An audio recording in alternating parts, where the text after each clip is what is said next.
again. Thank you for coming into my channel. This is Phoenix Dingo, and today I wanted to talk about Joe Biden versus Andrew Yang. Well, actually, Andrew Yang versus Joe Biden, because he belongs first. Uh, I was curious as to why Joe Biden was at the top of the list, and I decided he was going to be the next person that I started looking into his policies. Um, One of the things that I noticed was he was asked about the basic universal income.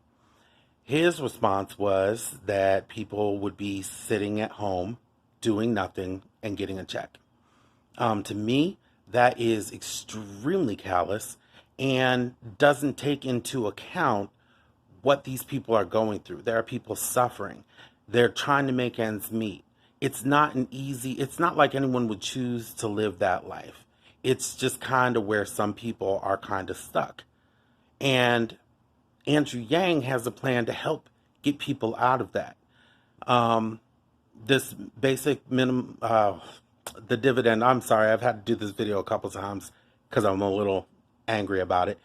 But Yang's income is a way that you would be able to make transitions. It'd be a way for you to be able to save. Now, I do get the $15 an hour. I covered that in another video. But for him to knock it, it's kind of weird to me because he's worn Obama like an accessory. My good friend Obama, we're aligned. We have the same ideas, this, that, and the other. Now, granted, he doesn't have to believe in everything. However, I find it a little strange that now he wants to say that it's not a good idea. I would say that maybe it is a good idea, but I feel like this is the best route to go for right now. But, I'm not Biden.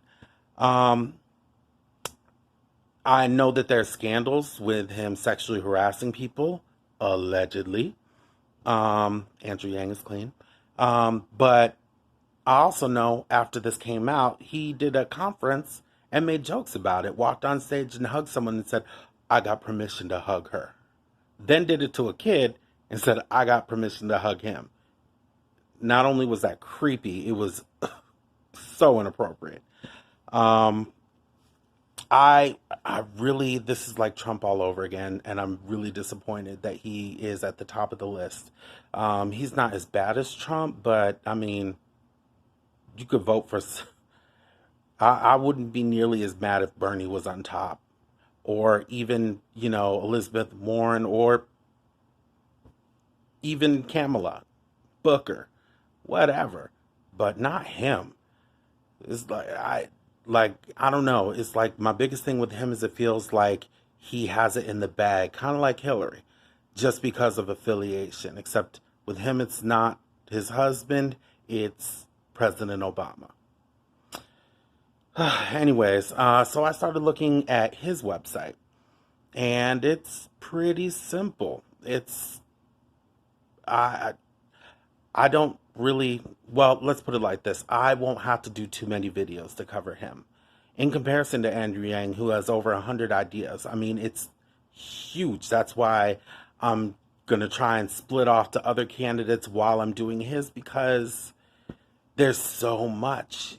He's ready to take it on, to change things and start a revolution. And Joe Biden, it's just a couple simple ideas. It's almost like when I was in high school and I didn't do my research paper, and so I just kind of made it up off the top of my head, and then found a couple quotes from credible sources to throw in. The only difference is he doesn't have any credible sources. So, um, it didn't seem like he put too much thought into his website. Um, so, anyways, I'm gonna look into it. If y'all have any questions, I will look into it and do a video for you. But doesn't look like it's gonna take too much time because there's just not a lot